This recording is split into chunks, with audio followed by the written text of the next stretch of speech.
அனைவருக்கும் வணக்கம்.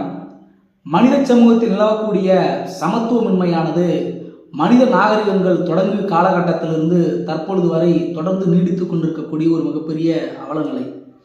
இந்த அவலநிலைக்கு எதிராக வரலாறு நெடுகிலும் எண்ணற்ற பல தலைவர்கள், போராளிகள், புரட்சி இயக்கங்கள், புரட்சியாளர்கள், சமூக சீர்திருத்தவாதிகள் என எண்ணற்றோர் பலர் தொடர்ந்து போராடி கொண்டு தான் இருக்கின்றார்கள். ஆனாலும் இந்த மனித சமத்துவத்திற்கு எதிரான சமத்துவமின்மையானது பல்வேறு காலகட்டங்களில், பல்வேறு வடிவங்களில், பல்வேறு வகையாக உருமாறிக்கொண்டு தன்னை புதுப்பித்துக் கொண்டேதான் இருக்கின்றது.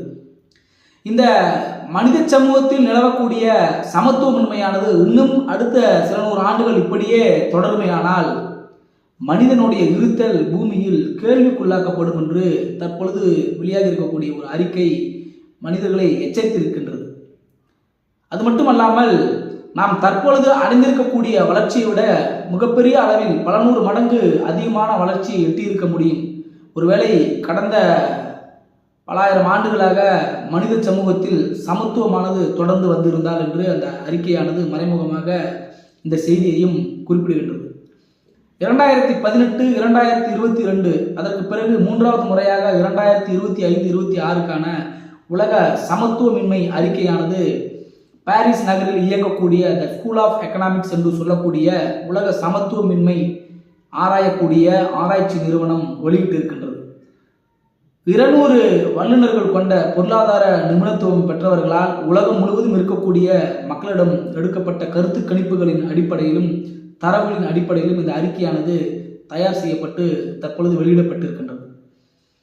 இந்த அறிக்கையை சுட்டக்கூடிய மிகப்பெரிய அதிர்ச்சிகரமான ஒரு தகவல் என்னவென்றால், உலகம் முழுவதும் இருக்கக்கூடிய சொத்துக்களில் கிட்டத்தட்ட 50% அதிகமான முக்கால்வாசி சொத்துக்களை 10% பணக்கார மக்கள் வைத்திருக்கிறார்கள் என்றும், ஏழை பணக்காரன் என்ற மிகப்பெரிய இடைவெளி, மனித சமூகத்தில் இருக்கக்கூடிய அந்த இடைவெளி இன்னும் பிரபஞ்சத்தை போல் விரிந்து கொண்டே போகிறது என்றும் மிகப்பெரிய அதிர்ச்சியை அந்த அறிக்கை சுட்டிக்காட்டுகின்றது, குறிப்பிடுகின்றது. இந்தியாவிலும் இந்த நிலை இப்படியே தான் கடந்த சில ஆண்டுகளாக தொடர்ந்து வந்திருப்பதாக அந்த அறிக்கை சுட்டிக்காட்டுகின்றது, குறிப்பிடுகின்றது. இந்தியாவில் இருக்கக்கூடிய 65% சொத்துக்களை 10% இந்திய பணக்கார மக்கள் வைத்திருப்பதாகவும், அதிலும் குறிப்பாக அந்த 10%த்திலும் ஒரே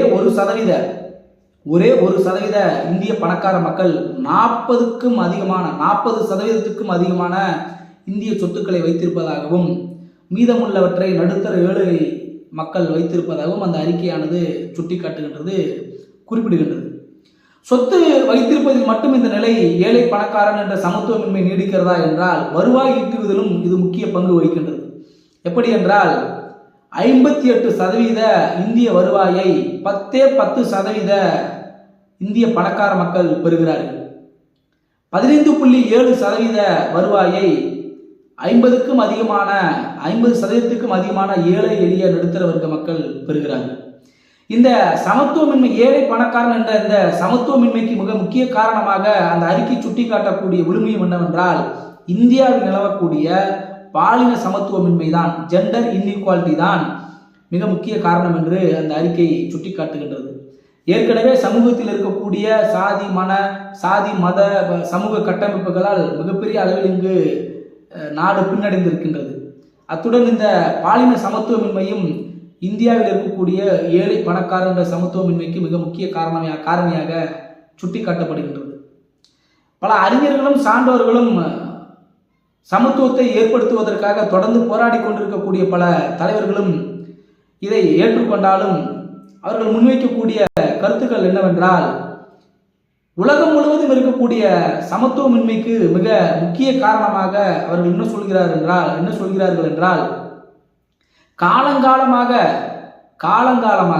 சமத்துவமின்மையை ஏற்படுத்தக்கூடியவர்களுக்கு ஆதரவாகவே சமூக கட்டமைப்புகளும் அதிகாரமும் தொடர்ந்து இருந்து வருகிறது என்பதுதான் பல தலைவர்களும் போராளிகளும் புரட்சியாளர்களும் முன்வைக்கக்கூடிய கருத்து. சமத்துவமின்மைக்கு எதிராக முன்வைக்கக்கூடிய கருத்து.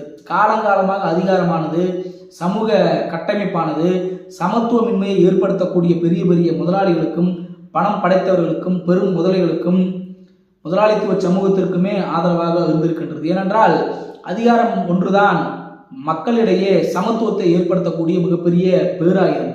ஆனால் அந்த பேராயுதமானது யாரெல்லாம் தன்னுடைய லாப வெறியின் மூலம், தன்னுடைய பேராசையின் மூலம் நாட்டில் இருக்கக்கூடிய வளங்களை சுரண்டி கொழுக்க முற்படுகிறார்களோ அவர்களுக்கு ஆதரவாகத்தான் இந்த காலங்காலமாக அதிகாரமும் சமூக கட்டமைப்புகளும் உதவி செய்திருக்கின்றது, ஆதரவாக இருக்கின்றது என்பதுதான் சமத்துவத்தை ஏற்படுத்துவதற்காக தொடர்ந்து குரல் கொடுத்து கொண்டிருக்கக்கூடிய இயக்கங்களும் தலைவர்களும் போராளிகளும் முன்வைக்கக்கூடிய ஒரு கருத்து. ஆகவே அதிகாரமானது எப்பொழுது சமத்துவத்தை மட்டுமே முன்னிறுத்தி ஆட்சி செய்யக்கூடியவர்கள் கைகளுக்கு செல்கிறதோ அப்பொழுது உலகம் முழுவதும் நிலவக்கூடிய இந்த சமத்துவமின்மை காணாமல் போகும். ஒருவேளை தற்பொழுது நிலவக்கூடிய இந்த சமத்துவமின்மையான தொடர்ந்து அடுத்த சில 100 ஆண்டுகளும் இப்படியே தொடர்ந்தால் உலகில் இருந்து இந்த சமத்துவமின்மையால் மனிதர்களாகிய நாம் காணாமல் போகக்கூடிய ஒரு சூழல் வரலாம். சமத்துவமின்மையை அழிப்பதற்கான முக்கியமான காரணியாக தலைவர்களும் அறிஞர்களும் சான்றுகளும் முன்வைக்கக்கூடியது என்னவென்றால், சக மனிதனை சாதியின் பெயரால், மதத்தின் பெயரால், இனத்தின் பெயரால், மொழியின் பெயரால் இன்னும் என்னவெல்லாம் ஒருவனை தாழ்த்தி கீழ்மைப்படுத்தி சுரண்ட முடியுமோ அந்த சுரண்டலை ஒவ்வொரு தனி மனிதனும் கைவிட வேண்டும் என்று முன்வைக்கிறார்கள். அரசாங்கமோ பதவியில் இருப்பவர்களோ அதிகாரத்தில் இருப்பவர்களோ மட்டும் கைவிடக்கூடாது. ஒவ்வொரு தனி மனிதனும் சக மனிதனை சுரண்டக்கூடிய போக்கை நிறுத்த வேண்டும். எப்பொழுது அந்த நிலை உருவாகின்றதோ அப்பொழுதுதான் சமூகத்தில் சமத்துவமின்மை என்பது காணாமல் போகும். இல்லை என்றால் இந்த பூமியிலிருந்து நாம் காணாமல் போவோம் என்று அந்த அறிக்கை நமக்கு மறைமுகமாக எச்சரிக்கின்றது. நன்றி.